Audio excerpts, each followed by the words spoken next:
আর লাস্টের দিন হলো পুরস্কার বিতরণ।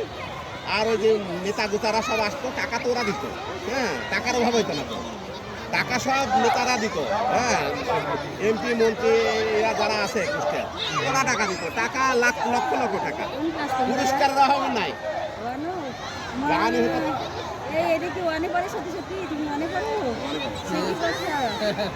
আপা মানে আমাদের একক অভিনয় আমাদের তো কাজ ভিত্তিক খেলে তো না, ওই সাইজ ভিত্তিক, হ্যাঁ সাইজ ভিত্তিক, মানে এ দল বি দল সি দল, হ্যাঁ সাইজ ভিত্তিক।